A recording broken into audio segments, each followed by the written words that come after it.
I still remember the first time I saw her, like a snapshot my mind refuses to erase. It was one of those evenings when the city felt too loud, too rushed, too cold. And then there she was, standing by the coffee shop window, smiling at something on her phone. That smile, it felt like sunlight breaking through a storm. I was exhausted that day.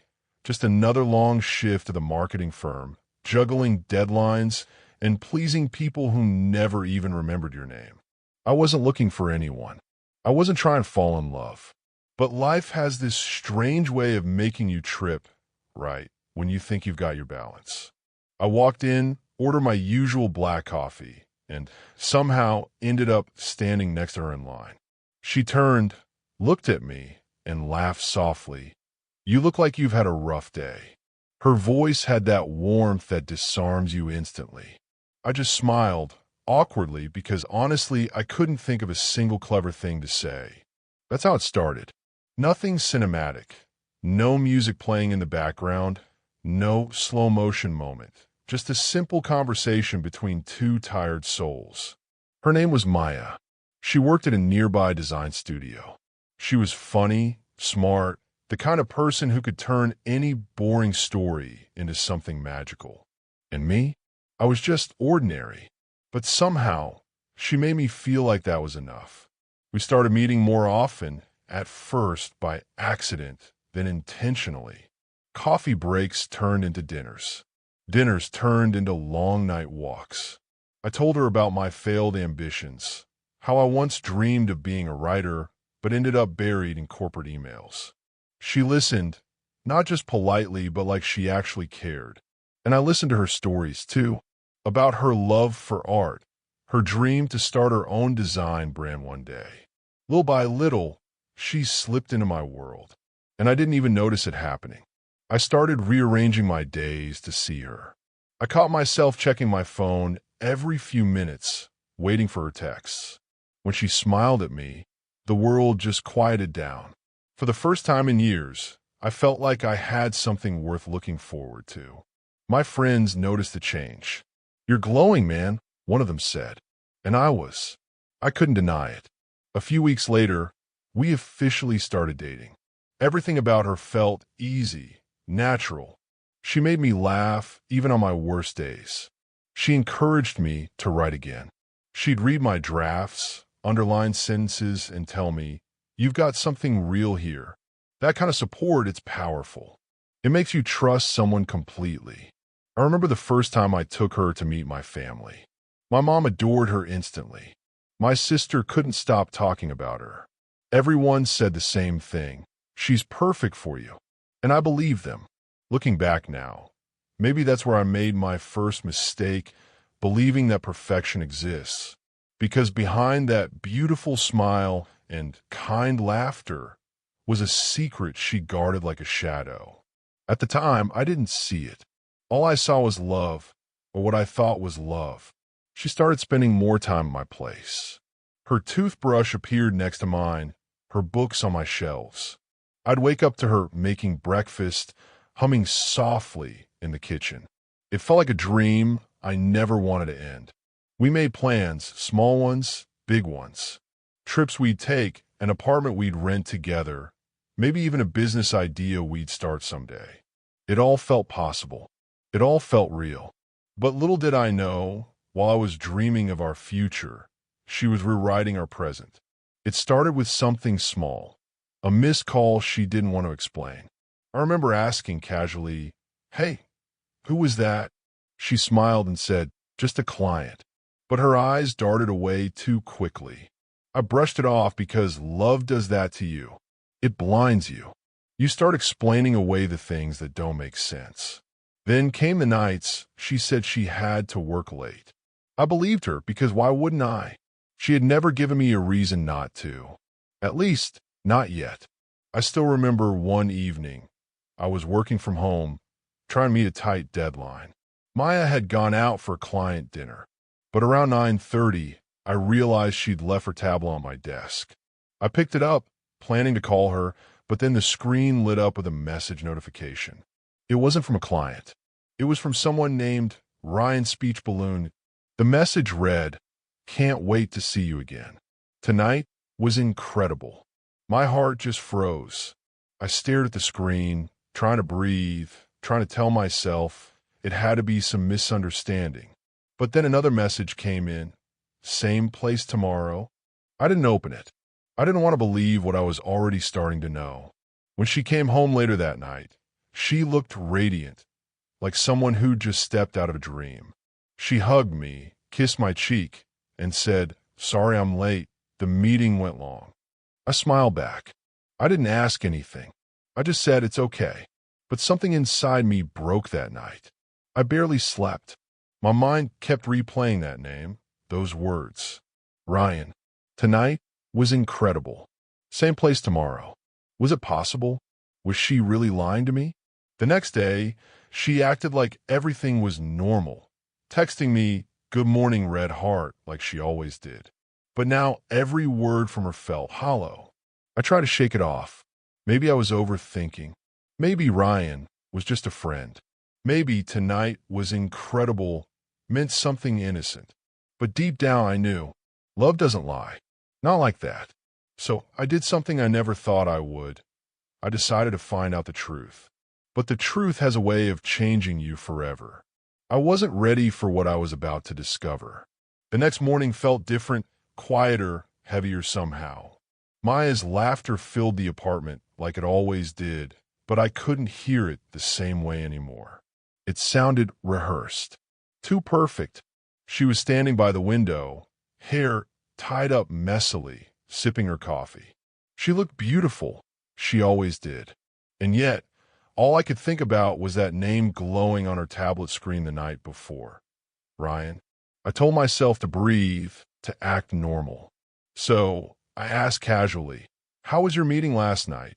She looked up, smiled that same practice smile, and said, "Exhausting. You know how clients can be. They never stop talking." Then she leaned down and kissed me. And in that moment, I realized something terrifying. I didn't know if that kiss meant anything anymore. Love used to make me feel safe. Now it made me anxious. Over the next few days, small things began to shift. Little moments that used to feel natural suddenly felt forced. She stopped leaving her phone on the table. She carried it everywhere, even to the bathroom. When she got messages, she'd turn her screen away. When I asked who it was, she'd smile and say, "Just work stuff, babe." But there was something in her tone, something defensive. I started noticing inconsistencies. She'd say she was working late, but her studio's Instagram would show they'd closed hours ago. She'd tell me she was exhausted, but then post a story with a glass of wine in a restaurant I'd never been to with her. Still, I said nothing, because part of me hoped I was wrong. But deep down, I already knew the truth. I just wasn't ready to face it. One evening, I was home early. I cooked her favorite dinner, creamy pasta with garlic bread. It was supposed to be a surprise. I even lit candles like we used to do when things were simple. But she didn't show up. An hour passed, then 2, then 3. I texted her, "Hey, are you okay?" No reply. I called, straight to voicemail. It was almost midnight when she finally walked in. Her hair was slightly messy, her makeup smudged just enough to look lived in. "Oh my God, I'm so sorry," she said, breathless. The client presentation ran late. My phone died. Her excuses were flawless. Too flawless. She looked at the dinner table, the untouched food, the melted candles. She smiled weakly. "You did all this for me?" I nodded, and she hugged me, whispering, "You're too good to me." And that line, it broke me a little more, because she said it like she knew she didn't deserve it. The next day at work, I couldn't concentrate. Every email blurred into the same thought. Who is Ryan? So I did something I'm not proud of. I opened her social media, scrolled through her posts, her tagged pictures, looking for clues. Nothing suspicious. She was careful, too careful. But when I checked the likes and comments, there it was again. Ryan. He liked almost every photo. His comments were subtle. Nothing obvious, nothing incriminating. But when I clicked on his profile, something inside me twisted. A photographer, lives in the same city, mutual friends, including some from her office. I stared at his photos, landscapes, portraits, and then one post stopped me cold. It was a picture of a woman, her back turned, hair flowing in the wind, wearing a dress I knew too well. The caption read, "Some people just make the world look softer." It had been posted 2 weeks ago, and though her face wasn't visible, I didn't need to see it. I knew that was Maya. My hands trembled. My heart felt like it was folding in on itself. But even then, I didn't confront her. Not yet, because I wanted proof, undeniable proof. A few days later, I got my chance. She said she was going on a 2-day design retreat with her studio team. Her bag was packed, her smile radiant, her goodbye kiss tender. But as she walked out the door, I saw her phone charger still plugged in by the bed. And something told me, don't let this go. So I followed her. Not immediately. I waited 20 minutes, then grabbed my jacket and left. I knew it sounded crazy, obsessive, but I had to know. She took a cab. I followed in mine. And when her cab stopped at a small boutique hotel, not a studio, not a retreat center, my world started spinning. I watched as she got out, looked around, and smiled when someone waved at her from the entrance. It was him, Ryan. They hugged. Not the kind of hug you give colleague. The kind that says, "I've missed you." I sat in the cab, heart hammering in my chest, unable to move, unable to breathe. I wanted to storm out, scream, confront her. But something inside me said, not yet. So I told the driver to turn around. That night, I didn't sleep. I sat on the couch, staring at the empty space where she should have been, replaying every word, every laugh, every promise. Was any of it real? When she came back 2 days later, she looked glowing, refreshed, like she'd been on vacation. She kissed me like nothing was wrong. And I pretended everything was fine, because now I knew. And if there's one thing I've learned, when someone plays you for a fool, the smartest thing you can do is let them think they've won. Over the next week, I played my role perfectly. I smiled, joked, planned dinners, sent good morning texts. And all the while, I started collecting pieces, messages, screenshots, photos, tiny details she didn't realize I'd noticed. I didn't want to destroy her then. Not yet. I wanted her to reveal herself, to show me the kind of person she truly was. And she did. One evening, she got a call and stepped out of the room. I followed quietly, just enough to hear her voice from the balcony. She was laughing, that sweet melodic laugh I used to love. And then she said softly, "He's still clueless, Ryan. I told you. He buys every word I say." Something inside me shattered. That was the moment the man I used to be, the one who trusted blindly, died quietly inside. Because that's when I realized she wasn't just lying. She was enjoying it. The next morning, I stood in front of the mirror, staring at my reflection. I looked different, tired, angry, determined. It hit me. I couldn't let her keep playing me. Not anymore. If she wanted to play games, I'd learn the rules. And then I'd make sure she never saw the ending coming. It's strange how silence can be louder than words. After that night, the one where I heard her whisper my foolishness into someone else's ear, the silence between us became deafening. I watched her move around the apartment, humming songs, smiling at her phone, pretending like everything was fine. And I pretended too. But inside me, something dark was growing. Not hatred, not yet. Just this quiet, steady fire that refused to die. For days, I played my role, the loving boyfriend, the understanding partner. She thought she still had me wrapped around her little finger. But I was studying her now, her words, her timing, her expressions. Every detail mattered. She had patterns. She always texted clients around the same hours, 9 p.m., 11:30, and sometimes at 2 in the morning. She turned her phone face down, pretending it didn't matter. She started dressing differently, more carefully, every time she said she was going to meet a colleague. If I hadn't known what I knew, I'd have thought she was just glowing with success. But now I could see it, guilt hiding behind her laughter, calculation behind her smiles. And yet, she never slipped. Not once. Until one day she did. It was a Sunday morning, quiet, warm sunlight spilling through the curtains. I woke up before her. She was still asleep, her hand resting near my chest like nothing had changed. Her phone buzzed on the bedside table. Once. Twice. I glanced at it, and there was again. Ryan, speech balloon. This time, the message preview read, "Miss you already. Same place next week." I felt a surge of anger, but I forced myself to breathe. I didn't open the phone. I just took my own, quietly snapped a photo of the message, and slipped back into bed. She stirred, smiled, and whispered, "Good morning." I looked at her, that same face that once made me forget my worries.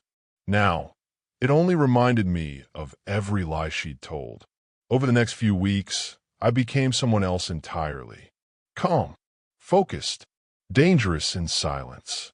At work, I acted normal, but my evenings were spent tracking her movements, connecting dots she didn't even know existed. I followed her social media more carefully, noting when she posted, where she was tagged, who she was with. And then one day, I noticed something odd, a photo on Ryan's story. A restaurant I recognized, a dimly lit rooftop bar we'd once gone to. The same night, I told her I love her for the first time. In the reflection of the window behind him, I saw her, barely visible, but unmistakable. She was sitting across from him, laughing. It wasn't just betrayal anymore. It was mockery. She'd taken our memories, the places that meant something to me, and turned them into stages for her lies. That night, I didn't sleep. I sat at my desk, staring at my computer screen, every thought colliding in my head like thunder. How long had she been doing this? Did she ever love me at all? Was I just a safety net, something stable while she chased excitement somewhere else? The answers didn't matter anymore. What mattered was what I would do next. I started gathering evidence, quietly, methodically. Screenshots, emails, even a few photos when I followed her one evening to that same rooftop bar. It felt wrong at first, stalking someone I once loved. But love wasn't part of this anymore. This was justice. This was truth. I needed to see it all. Her world, the web of lies she'd spun. And slowly, the picture became clearer. She wasn't just seeing Ryan behind my back. She was working with him. They were partners, in more ways than one. Ryan wasn't just a photographer. He was involved in a design side business, one that looked suspiciously similar to the one Maya had pitched to me months ago. The idea we'd once discussed, a creative studio blending photography and design. She'd stolen it, every bit of it, the name, the concept, even my ideas. And she didn't just take the concept, she built it with him. The business website had gone live recently. I found it one night after hours of searching. Her face wasn't on it, but I recognized her work, her words, her signature phrases. It was all there, right down to the tagline we came up with together. I remember just sitting there, staring at the screen, my hands trembling. That was the moment it hit me. She didn't just betray me emotionally. She'd used me. My love, my trust, my creativity, all of it had been a stepping stone for her and Ryan. That realization, it broke something inside me. But strangely, it also gave me clarity. If she could play me like a fool, then I could play her too. I wasn't going to confront her. Not yet. I was going to let her dig her own grave, one secret at a time. The next morning, I acted cheerful. I made breakfast, joked about the weekend, asked about her clients. She smiled, relaxed, thinking she still had me. But beneath the surface, I was recording everything. Every contradiction, every slip. I even joined her at one of her networking events. She seemed nervous, hesitant, but agreed. When we got there, she introduced me to people I didn't know, designers, photographers. And then, standing near the back, I saw him. Ryan. He froze when he saw me. I smiled politely and extended my hand. Hey, I've heard so much about you. He hesitated, shook my hand, and said likewise. But his eyes, they gave everything away. Maya quickly changed the topic, guiding me to another group. But the tension hung in the air. From that moment, they both knew I wasn't as blind as I used to be. The next few days were tense. Maya became distant, cold. She'd snap at small things. She avoided my gaze. The woman who once couldn't stop talking to me now had nothing left to say. One night, I decided to test her. I told her I'd be out of town for work for 2 days. She pretended to be disappointed, even hugged me longer than usual. But I didn't go anywhere. I stayed nearby, watching. That night, she met him again. I saw them, hand in hand, laughing under the streetlights like two carefree souls. My heart didn't ache anymore. It burned. But that fire, it wasn't about pain now. It was purpose. When she came home the next day, she looked guilty, but she covered it well. She greeted me with a hug, acting like nothing had happened. And I, too, played my part. Because the game wasn't over yet. It was only beginning. I knew her secrets now, but I wanted to do more than just catch her. I wanted to expose her. Not out of cruelty, not even for revenge, but because I wanted her to feel what I'd felt, that sharp sting of betrayal, that helplessness of being trapped in your own lies. I wanted her perfect world, the one she built on deceit, to come crashing down around her. And that's when the plan started to form. A plan not of rage, but of precision. She thought she was the master manipulator. She had no idea what I was capable of when I finally stopped loving her. Because love makes you blind, but betrayal makes you see everything. The days that followed felt like living inside a storm that never stopped. On the outside, I looked fine, calm, collected, even cheerful at work. But inside, I was breaking apart piece by piece in complete silence. You don't realize how much someone becomes part of your identity until you have to pretend they still deserve that place. Every morning, I'd wake up next to her, and for one fragile second, I'd forget everything. Then reality would hit again. The lies, the stolen ideas, the nights she spent with him. And it felt like a blade twisting slowly. I tried to write again, like I used to before her, but the words wouldn't come. Every sentence turned into a memory of her voice, her laughter, her empty promises. The same words she'd used to make me believe we were forever. My appetite vanished. Sleep disappeared. I'd go through entire days half awake, functioning out of habit. Everyone at work thought I was just tired. No one knew the truth, that I was watching the person I loved become a stranger right in front of me. One night, I stood in the shower for almost an hour, letting the water drown out the noise in my head. I thought about how quickly everything had changed. Just a few months ago, I was planning a future with her, vacations, new beginnings, maybe even a proposal someday. Now I couldn't even look at her without feeling sick. I remember whispering to myself, how did it come to this? And the answer was simple. I let it. I trusted too easily, loved too deeply, forgave too quickly. And she knew it. She knew exactly how to use that against me. Maya noticed my distance. She'd ask, is everything okay? You seem off lately. I'd smile and say, just tired. And she'd accept that answer without looking deeper, because deep down, she didn't want to know what I was really thinking. It's funny how people who lie learn to ignore truths too. They sense danger in honesty.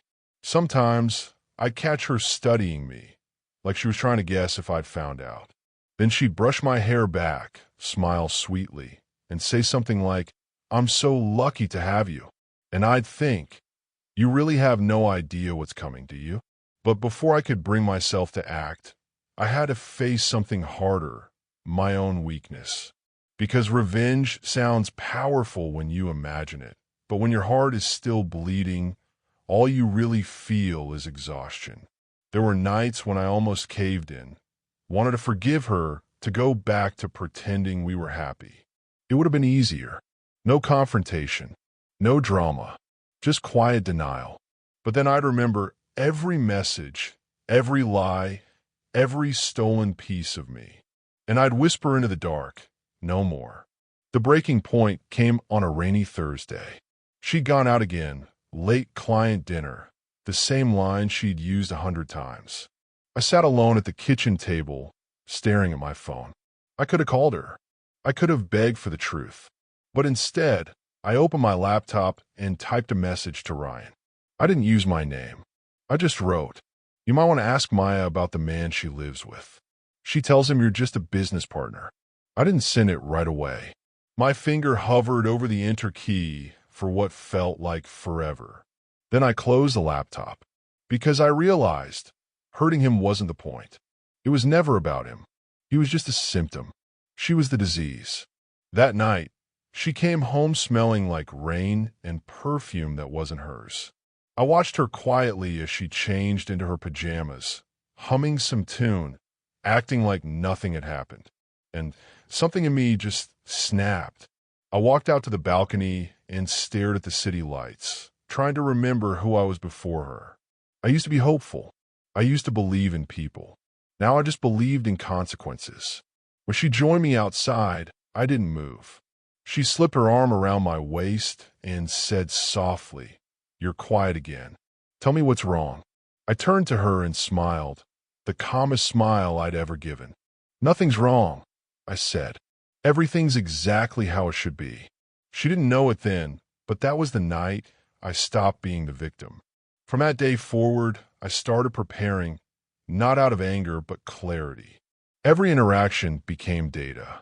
Every word she said became evidence. I created a separate folder on my computer labeled Work Files, hidden behind a random password. Inside were screenshots, voice recordings, even the drafts of her stolen project that matched mine word for word. I backed up everything to a cloud account she didn't know existed. For weeks, I built a digital map of her lies. And as I did, something strange happened. The pain started to fade, not because I forgave her, but because I was finally reclaiming control. I realized that revenge wasn't about destroying someone else. It was about rebuilding yourself so completely that their lies no longer define you. Still, the nights were hard. There were moments when memories hit me like waves. Our first date, her laugh echoing through the park, the way she'd rest her head on my shoulder when she was tired. It all felt real once. Was it ever? I began to see those moments differently now, not as proof of love, but as part of her performance. She was an artist, and I had been her masterpiece of manipulation. The cruel part was I still missed her sometimes, even knowing the truth, because your heart doesn't move at the same speed as your mind. But I learned to live with that ache. It became the reminder of why I had to finish what I'd started. A few weeks later, I overheard something that sealed my decision completely. Maya was on the phone in the living room. I wasn't trying to eavesdrop. It just happened. She was saying, "He's starting to act weird lately. If he ever finds out, we'll just deny everything. He trusts me too much anyway." Then she laughed, the same laugh that used to make me melt. That was it, the final cut, the last lie. When she hung up, I walked past her calmly, grabbed my car keys, and said, "Going out for a drive." She smiled and said, "Don't be long." I didn't reply, because that was the moment I decided exactly how this story would end. The next morning, I took the day off work and went somewhere quiet, a park near the river, the same place where I used to sit and write. I needed space to think clearly, to plan, to breathe. The sky was gray, heavy with rain, but I didn't care. I sat on a bench, pulled out my notebook, and started writing, not stories but strategy. How do you expose a liar without becoming one yourself? How do you make someone face the truth they've buried? The plan came to me slowly, piece by piece. It wouldn't be loud or violent. It would be clean, precise. Every secret she hid would come to light through her own actions. All I had to do was let her destroy herself with her lies. That evening, when I returned home, I looked at her differently. She was sitting on the couch, scrolling through her phone, completely unaware that her carefully built world was about to collapse. I sat across from her, calm as ever. "Hey," I said, "how's work?" She smiled automatically. "Busy but good." I nodded, glad to hear it. Then I walked into my room and began setting the trap. I created a fake project proposal, an opportunity from a major client, with potential for a big payout. The documents were detailed, professional, and loaded with one small clue. A unique watermark hidden in the corner, one that traced directly back to me. I left the file open on my computer, knowing curiosity would do the rest. Sure enough, the next day, while I pretended to be out, I checked the system logs remotely. She'd opened the file, copied it, sent it to her email. Perfect. Now, I had proof, not just of her personal betrayal, but of her professional theft too. Still, something inside me hesitated. I wasn't sure if I was ready for the fallout. Once I pulled the trigger, there would be no going back.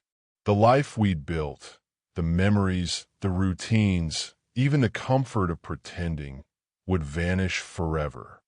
But then I remembered the sound of her voice that night on the balcony with Ryan. He's still clueless. And all doubt disappeared. The cracks were widening fast.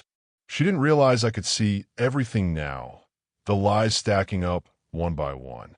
Her messages, her files, her secret meetings. I wasn't chasing her anymore. I was leading her right into the truth. And as much as it hurt, a quiet calm settled over me. Because I finally understood something. You can't control how people betray you, but you can control how you respond. And my response would be unforgettable.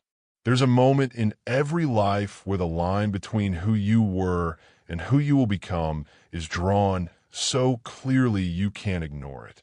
For me, that line came not as a shout, but like the soft click of a lock snapping shut. The man who trusted, who forgave, who made excuses, he stayed behind the door.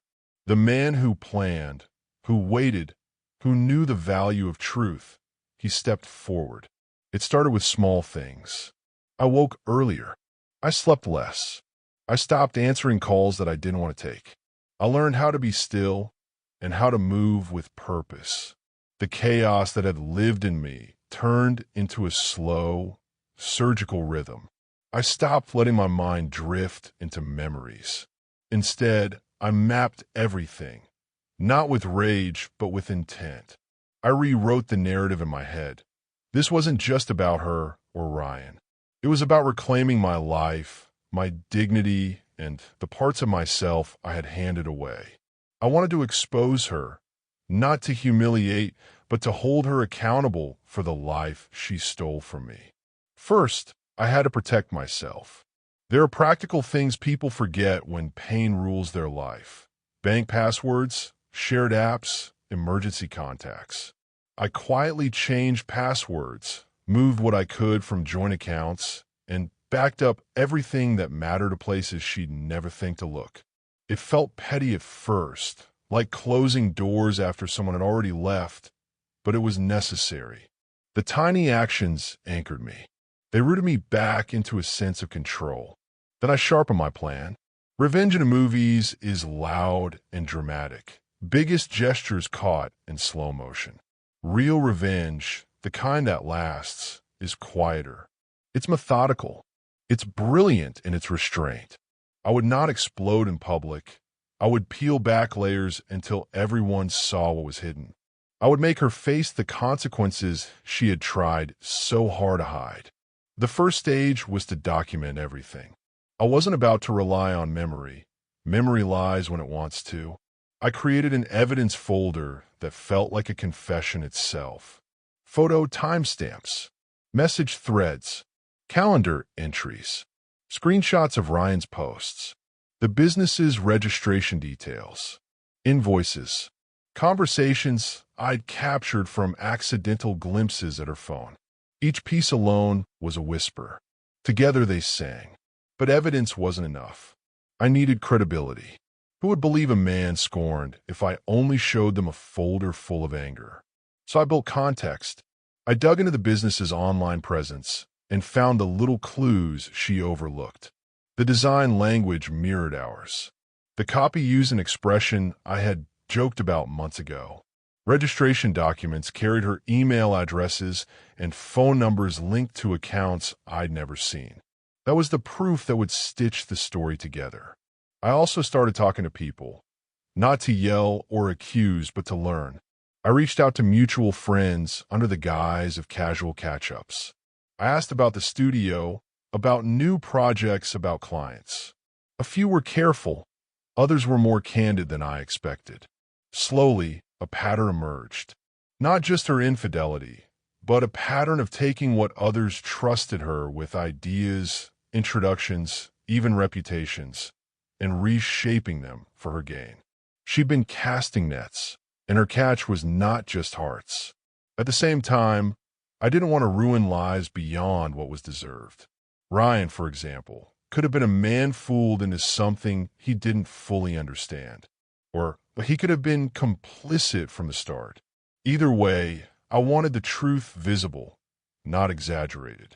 My goal was clarity, not vengeance for vengeance's sake. There's something strange that happens when you move from being reactive to proactive. The urge to lash out fades. You become coldly efficient.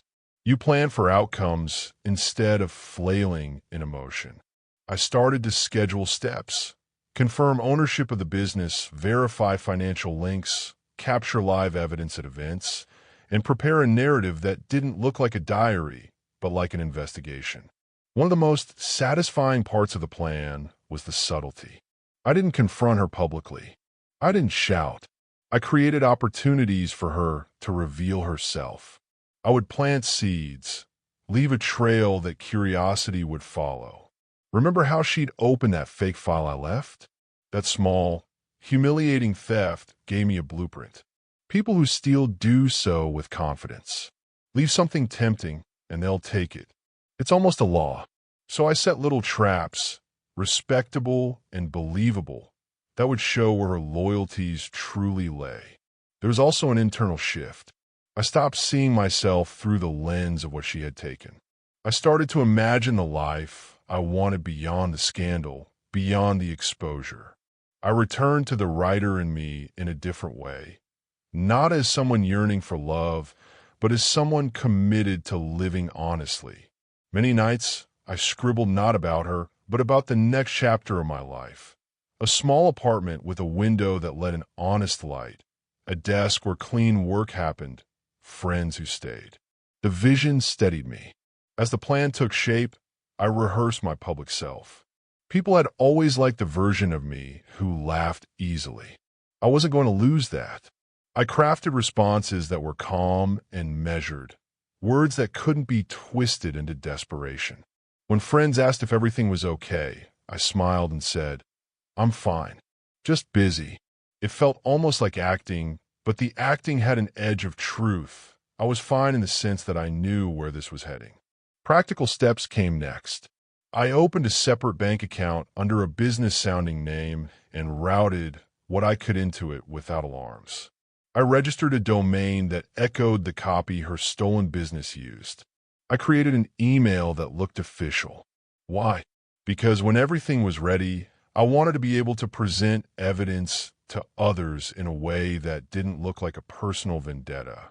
Presentation matters. People trust a clean package more than a messy outburst. There were moral wrestling matches along the way. I asked myself repeatedly, where do you draw the line? Is exposing her to the world the same as inflicting pain? Is justice achieved by shaming? I circled those questions and decided on a principle.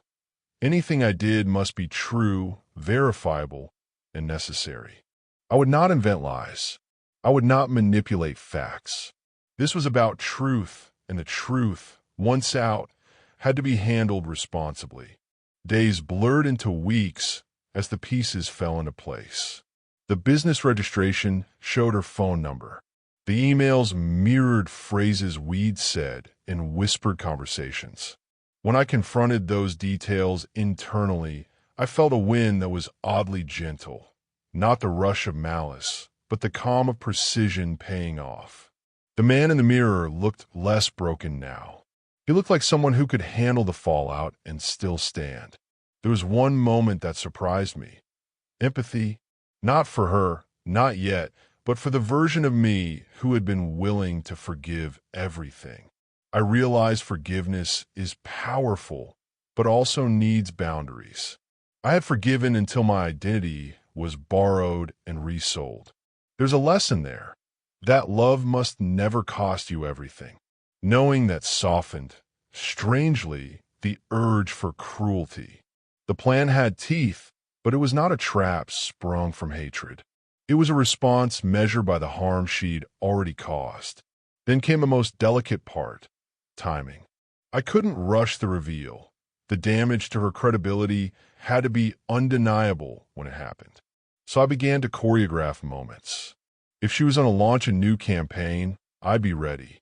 If she was to accept funding, I would have the paper trail. The plan was patient.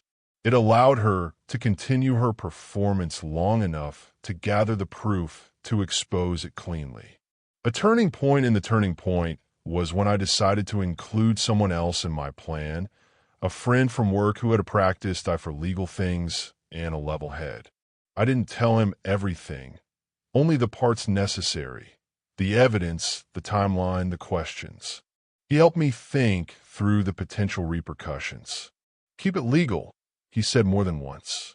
Don't give them away to flip it on you. His voice was a tether to responsibility. I also began to prepare for the emotional aftermath. Exposure isn't a theatrical curtain drop. It ripples. People I loved would hear things. Mutual friends might take sides. I wrote a simple, honest statement in my notebook, less a confrontation and more confession. If I had to tell the story publicly, it would be focused on truth and consequences, not spectacle. There was dignity in that restraint. One afternoon, a subtle shift happened that proved the plan working. Maya started to panic. Not in the dramatic way. No tears, no big scenes, but in small mistakes. She left her email logged in on a shared computer, forgot to hide a notification, mentioned a meeting that never existed. The more calm I remained, the more she stumbled. People who live in lies breathe faster. Truth slows you down. My stillness was unmasking her. The joy I felt then was not the hollow glee of vengeance. It was the deeper joy of reclaiming my story. I'd been rewriting my life for months in private, and now the draft was almost ready to be shared.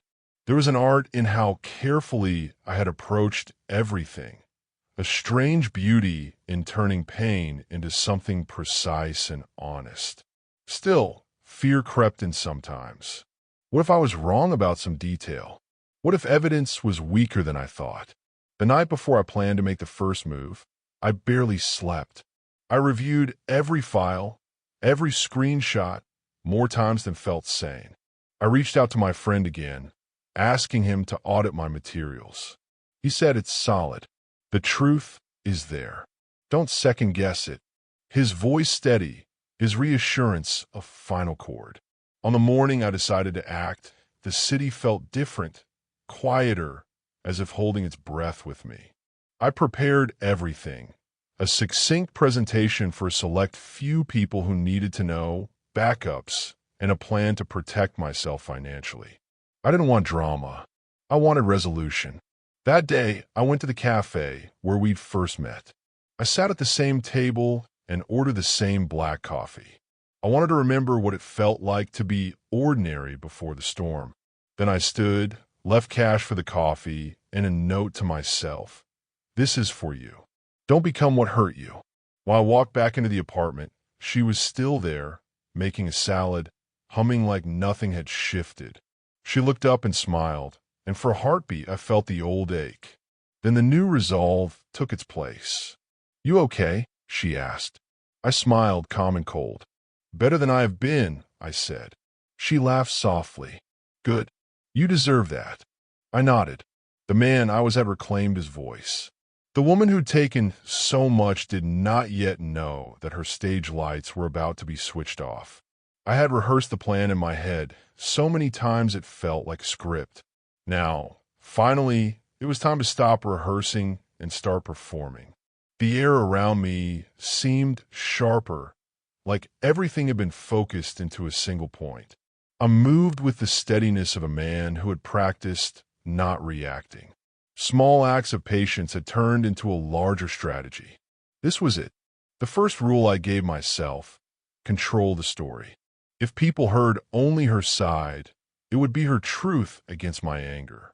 So I chose my audience carefully. Not social media, not a dramatic post. I would present the facts to people who mattered: our mutual friends, a few clients, and most importantly, people from the industry who could verify the theft of ideas. Facts, presented cleanly, carry weight. Emotion without evidence looks like spite. Evidence without context looks like cold obsession. I needed both. Step 1. Secure incontrovertible proof that linked her to the business she'd built on my and others' ideas. I had already found registration details and the website copy.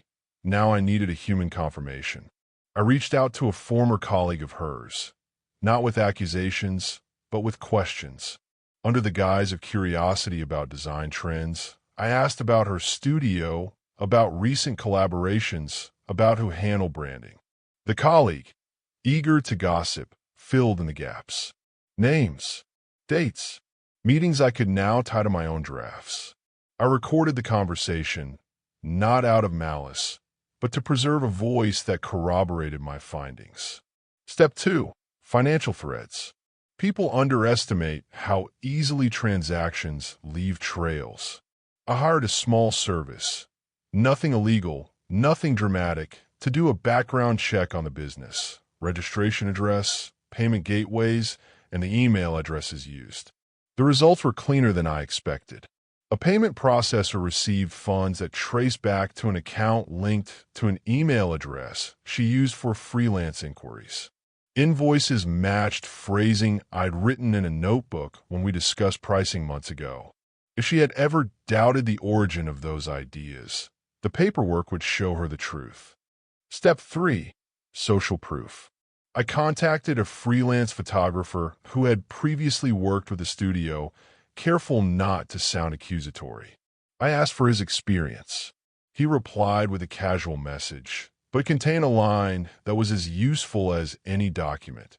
We collaborated on the Johnson project, but most of the concept came from Maya's notes. She had them before the meeting. That note, casual as it was, fit into the pattern. It connected people and dates and gave me the web I needed to show not just theft but intention. Step 4. The public-facing presentation. I created a concise, professional-looking packet, a timeline, linked documents, screenshots of messages with timestamps, and copies of my original drafts for comparison. I laid it out like an investigator would. Clear headings, easy-to-follow chronology, and a summary that did not scream emotion. I knew the audience would read their own biases into it if I gave them room. So I made it impossible to misinterpret. Dates matched, phrases repeated, and ownership traced logically. This wasn't a manifestation of anger. It was a methodical handover of truth. Meanwhile, I kept living my life in plain view. I laughed at dinners. I went out with friends. I let her see me as composed and almost generous in spirit. It unsettled her more than anything I could have said. People who lie by habit always expect a storm. When you don't give them one, their mistakes become louder. I used her arrogance against her. She was careless in ways she thought were invisible. For example, she loved to celebrate wins, new clients, small milestones, the little likes that validated her. I began to feed those outlets. I planted pieces of bait that would entice her to show her hand. A prototype email, a subtle design lead that contained a link more interesting than it seemed. She clicked. She forwarded. She claimed. Each action generated proof. There was a technical play I used next that felt petty but worked. Metadata. Digital files carry fingerprints, creation dates, last edit times, authorship tags. I open my old drafts and save them in formats that preserve these details. Then I compared them to the versions found on her site and the files she sent to clients. The match was undeniable. Where the words echoed mine exactly, the metadata betrayed the sequence. It wasn't perfect for a courtroom, but it was more than enough to convince a skeptical friend or a wary client. One of my proudest moves was completely low-key. I arranged a meeting, casual, I said, with a cluster of creatives who had influence in our little scene. I invited two people who genuinely liked me, one who preferred to stay neutral, and another who had worked with Maya before. I did not hint at the agenda. I simply said I had some industry questions and would love their perspective. When we sat down, I handed them the packet. They read. They asked questions. There was no shouting, no dramatic reveal, just a quiet, collective intake of breath. The files did the rest. I watched their faces, confusion, disbelief, and slowly, recognition. A few quietly texted others. A seed spread. Maya's response was a mix of denial and vanity. She called twice in one day, messages full of pleading and projection. "You're blowing this out of proportion," she wrote. "You're making things up." She accused me of being jealous, of not understanding the creative process. It was almost comical how easily she returned to the same defense. Gaslight, belittle, and hope people lost interest. But now, because I had arranged for credible third parties to review the materials, her words fell flat. The people I'd shown the packet to had begun comparing their memories and interactions. A few responded privately. "I remember that design meeting. He did mention this several months before." Those private confirmations mattered more than public statements. Parallel to the professional exposure, I had to manage the personal. Mutual friends were confused and hurt. I took calls calmly, explained my desire not to make a public spectacle, and offered to share the documentation privately with anyone who mattered. That honesty earned me trust. People respect when you give them truth with restraint. It was the precise opposite of the drama she wanted to generate. Then came the most delicate part, confronting partners who had engaged with her new business. I reached out, but not as an accusing ex. I framed conversations around concerns I'd heard in industry circles. Some were empathetic, others were defensive. A few, after seeing the documentation, realized they'd been misled about who owned certain ideas. One client apologized for not checking the origins of a concept and agreed to pause their contract until clarity emerged. When contracts paused, the business's cash flow hiccuped. The pressure mounted. The plan was never to ruin people indiscriminately. I wanted consequence, not cruelty. When a client pulled a project to investigate, it was the business accountability I sought. The idea that things have costs and that stolen work comes with risks. That principle mattered more to me than punishment for punishment's sake. Maya's panic became almost audible in little glimpses. Once, I overheard her on the phone pleading with Ryan, voice small. "They can't find out. We'll lose everything." Panic unstitched the calm she'd relied on. She started making mistakes she would have never made before. She forwarded a contract to the wrong inbox. She sent an invoice as an attachment instead of a link, and the attachment carried her name in the metadata.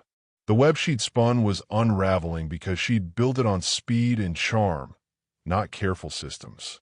There were moments I felt oddly raw, not with hatred, but with pity. I remember the version of her who'd told me about dreams of a studio and a desire to be seen. Somewhere along the way, that hunger became entitlement. It would have been possible to have compassion while holding her accountable, but compassion doesn't cancel accountability. The public pressure grew. A respected contact I'd shown the documentation to agreed to ask a mutual industry group to review the materials. Suddenly, what had been a private dossier became subject to a professional audit. The audit wasn't judgment, it was process. But processes take time, and in time, reputations falter. The studio's calendar began to thin. Calls that once were plentiful turned sparse. As consequences mounted, I made sure to maintain my integrity. I declined offers to leak materials to tabloids or to create a spectacle online. That would have been easy. Spectacle is addictive. Instead, I stuck to measured steps: verify, present, protect. I would not become the kind of person who traded in gossip. One night, Maya confronted me. Not publicly. She came to my door with mascara running and anger wrapped in exhaustion. "What are you doing? You're destroying us," she said, words slurred between tears and rage. I looked at her steady. "I'm showing people the truth," I said. "I want the truth to decide what happens next." She laughed, a broken sound. "You think you can take everything from me?" I felt nothing explode. I felt only the quiet that comes after a storm. "No," I said. "I'm not taking everything.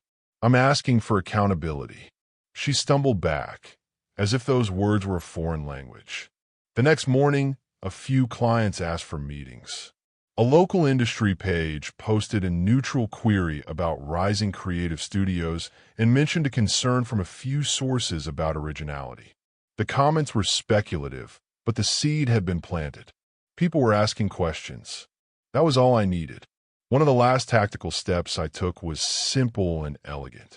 I wrote an open letter, not to publish, but to organize my thoughts. It was clean, concise, and factual. I kept it short: timeline, evidence, impact. I sent it to a single person, an editor of a respected online creative magazine. I didn't want scandal. I wanted a professional review.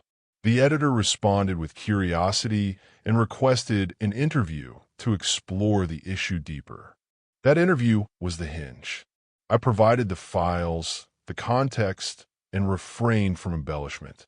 The editor conducted an independent check and within days replied, "There's enough here to warrant a deeper piece. We'll proceed carefully." When the article ran, measured, factual, not a hit piece, it did something my quieter moves hadn't managed. It put the story on record beyond our circle. Industry peers read it. Clients asked questions. The studio's inbox filled with concerned messages. Contracts paused. Friends asked for clarity. The world I'd once inhabited with her began to see the shape of what she'd done. After the piece, I didn't gloat. I sat in my small kitchen, drinking coffee that tasted like victory and ash. It was not clean or glamorous. It was simply necessary. The plan had worked because it was patient, precise, and honest. It had used truth as a tool, not vengeance as a weapon. That night, Maya left our bed and didn't return. Not immediately out of shame. She seemed stunned, like someone who had had the floor taken from under them. She packed a bag in silence and left voicemails that I never answered. The phone calls were frantic, then pleading, then empty. I had hoped the fallout would be swift and quiet, and in some ways it was. But consequences also ripple outward, touching people who had nothing to do with the deception: assistants, interns, freelancers who depended on the studio. That reality sat heavy in my chest. I had wanted justice, not collective harm. It was an ugly lesson. Truth has costs. In the weeks after the article, I focused on repair. I reached out privately to people I'd shown the materials to, ensuring I had given them enough context to act responsibly. I spoke with a few clients who had paused work and offered them proof and apologies for any confusion. I also began to rebuild my own life. Small steps like returning to the writer's desk and writing not to expose but to heal. As for Maya, the waves of rumor quieted into practical problems for her studio. Contracts dwindled. The people who'd been her partners started distancing. Ryan slipped out of view. His social channels changed to private, and posts disappeared. I cannot say whether he felt remorse. I can only say the stage where they performed their deception was closing. Through it all, I learned an uncomfortable truth about power. It is most dangerous when it is invisible. She had power because she was trusted. My task had been to shine light on the places where trust had been exploited, and in doing so, reclaim the narrative for everyone affected. By the time the dust settled somewhat, I had what I'd always wanted. Clarity. There's a sound that never leaves you. The sound of the truth breaking through lies. It's not loud, not like thunder or glass shattering. It's quieter, deeper, like a slow crack in ice just before it gives way. That's how I felt the morning everything came undone. It started with a single message.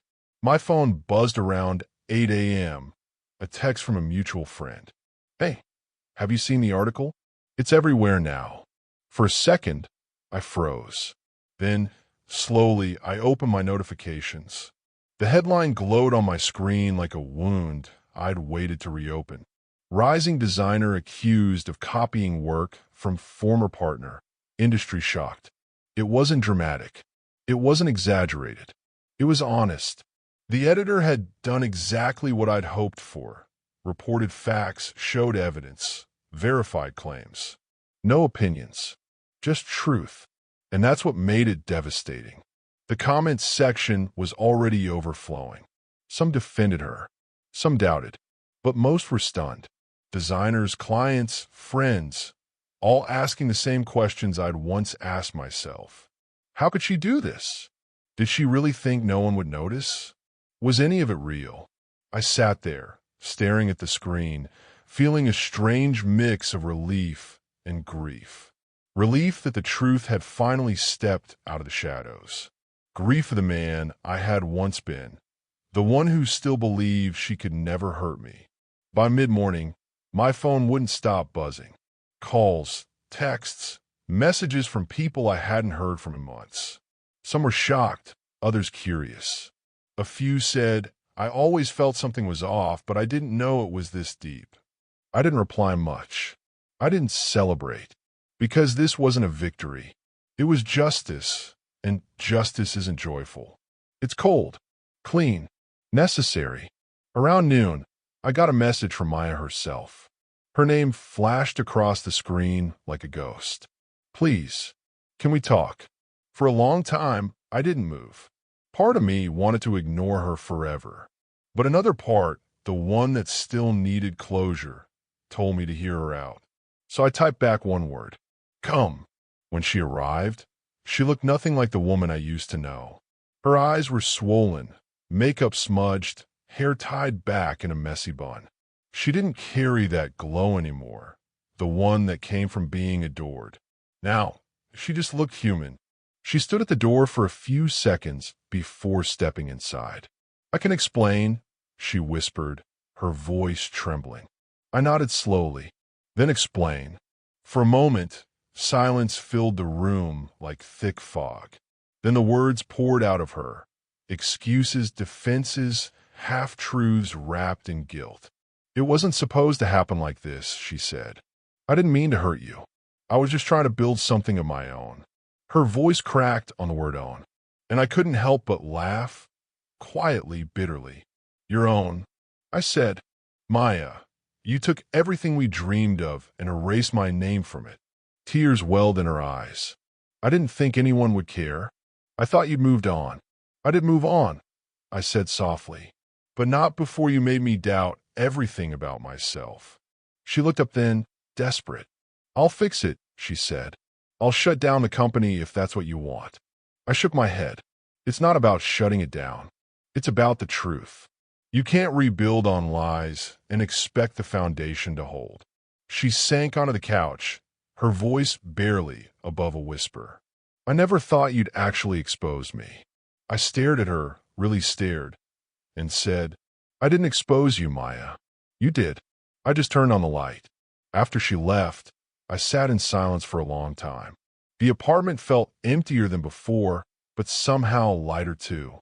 For the first time in months, I could breathe without second-guessing myself. That afternoon, I went out. I walked through the same streets where we used to go for coffee, where we laughed and dreamed and planned. Every corner carried a ghost, but instead of pain, I felt distance, like watching an old movie you've finally outgrown. I saw people reading the article on their phones, whispering quietly. Some looked at me and turned away. Others nodded in silent acknowledgement. I didn't need applause. I just needed peace. The next few days were a blur. The story spread, the comments multiplied, and slowly, her empire began to crumble. One by one, her partners withdrew. Clients asked for refunds. The studio's social media pages went quiet, then private, then disappeared altogether. Ryan vanished too. No posts, no responses, no explanations. Just gone. And that was the cruelest justice of all, the silence that followed. Because silence doesn't lie. It just leaves space for truth to echo louder. About a week later, I got a message from someone unexpected, one of her former assistants. It said, "I just wanted to thank you." No one believed me when I said she was taking credit for others' work. "You did the right thing." I sat there, staring at that message, feeling something I hadn't felt in a long time. Closure. Not triumph. Not pride. Just quiet, unshakable closure. Because sometimes revenge isn't about hurting the person who wronged you. It's about freeing everyone they hurt along the way. One evening, I returned to the rooftop where she and I once watched the sunset together. The city lights flickered below, alive and distant. I leaned on the railing and let the wind wash over me. I thought about everything, the lies, the heartbreak, the months of pretending I didn't know. And then, slowly, I smiled. Not because I'd won, but because I'd survived. Because I'd finally learned the difference between losing someone and finding yourself again.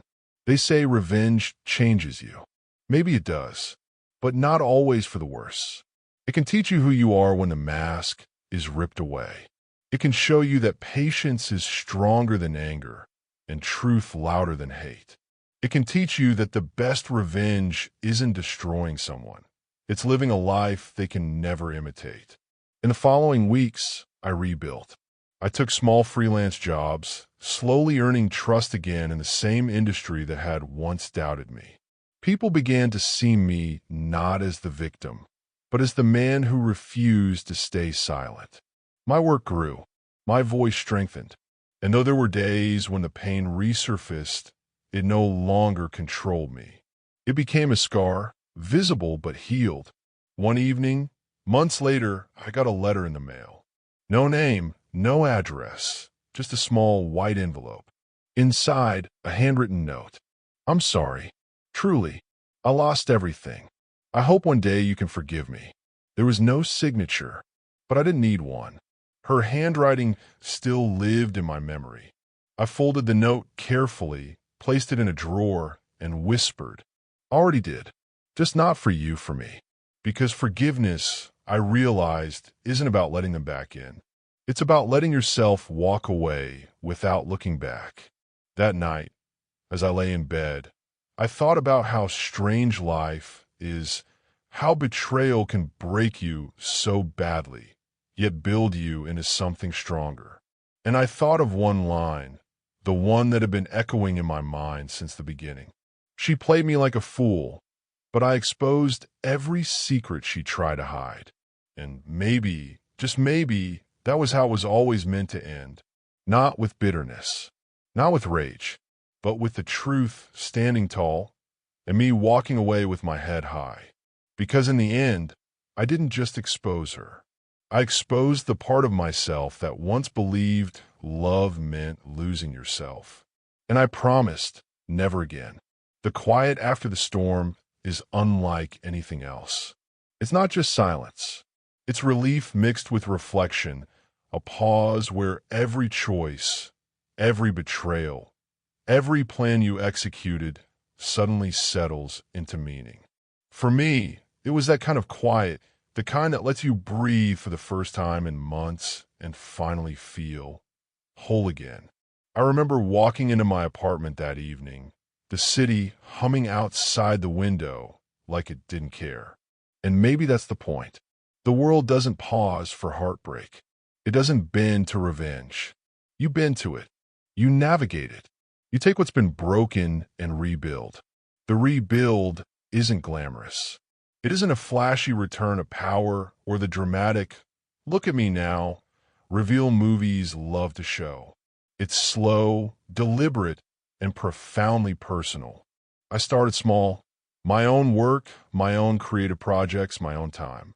The freelance clients I'd quietly helped now reached out with more trust, more respect. I realized something vital. Respect is never demanded. It's earned piece by piece, day by day. I thought a lot about Maya during those weeks. Not out of longing, not out of anger, but to understand. She had been brilliant in her deception, clever, charming, strategic. And yet, even brilliance can't survive without integrity. She had all the tools in the world, but she used them to destroy instead of create. And the universe has a way of balancing that. I didn't feel triumph in her loss. I felt clarity. I understood that revenge, in its purest form, isn't about celebration. It's about reclaiming your life from someone who tried to steal it. I thought of the months of pain, the sleepless nights, the constant doubt, the ache of betrayal. And I realized that every moment had shaped me into someone stronger. Someone who could sit in silence without needing to scream. Someone who could act with patience instead of impulsive fury. Someone who could face a lie, collect evidence, and let the truth speak louder than emotion. Life, I discovered, doesn't stop for betrayal. It moves forward, relentlessly, inevitably. And you have a choice: stay in the rubble or build something new. I chose to build. I started journaling again, slowly, almost like therapy. Not about her, not about the betrayal, about me, about lessons learned, about the future I wanted to create. I wrote about boundaries, trust, patience, and resilience. I wrote about the man I wanted to be, not the man she wanted me to be. And somewhere between the pages, I felt a sense of peace I hadn't known for a long time. It wasn't fleeting. It wasn't false. It was earned. The moral of my story isn't revenge, though that is what the world saw. It's understanding that betrayal is never just about another person. It's about how much of yourself you're willing to give and how much you refuse to let go. Trust, I realized, is sacred. And when someone abuses it, it's not weakness to walk away. It's wisdom. Forgiveness isn't always about the other person. Sometimes it's about your own freedom. I also learned that patience is the sharpest weapon of all. Anger can burn, but patience builds. Patience collects evidence, builds a story, and ensures the truth cannot be ignored. And finally, I learned that true satisfaction doesn't come from watching someone fall. It comes from standing tall after everything and knowing that you didn't lose yourself along the way. Months passed. Maya's studio disappeared from the industry charts. Contracts she had fought to secure vanished. Clients moved on. And Ryan, he faded from the picture entirely. For me, life slowly returned to normal, but it wasn't the same normal. It was better. I had learned the art of vigilance without obsession, the power of truth without cruelty, and the strength of resilience without bitterness. I met new people, made new connections, and yes, I even laughed again without hesitation. I no longer felt haunted by the past, because the past had been faced, measured, and accounted for. There's something almost poetic about that kind of closure. Not loud, not theatrical, just a quiet certainty that comes from knowing the scales have been balanced. And even if justice isn't always immediate, truth has a way of finding its path. I often think back to the night I first realized she had betrayed me. The night my heart shattered quietly in the apartment, leaving me hollow and cold. I used to replay it endlessly, wishing I could go back. Now, I replay it with a different lens, a lens of growth, awareness, and inner strength. I see the lesson clearly. Betrayal reveals character, not just theirs, but yours. It shows what you tolerate, what you fight for, and what you refuse to accept. And in that revelation lies power. One quiet evening, as the sun dipped below the skyline, I walked past the cafe where we had spent so many afternoons dreaming together. I smiled, but not because of her. I smiled because I had finally reclaimed my story. The man who once lost everything had rebuilt himself, stronger, wiser, and unafraid. I realized then that the ultimate revenge isn't scandal, punishment, or ruin. It's life lived fully after the betrayal. It's dignity restored. It's the kind of strength that doesn't need applause to be recognized. And that, I suppose, is the true victory. So here's the truth I want you to remember. Life will test your trust. People will betray you. And sometimes the hurt will cut so deeply it feels impossible to heal. But know this, you are stronger than the lies, braver than the heartbreak, and capable of reclaiming everything that was stolen from you. Stand tall. Be patient.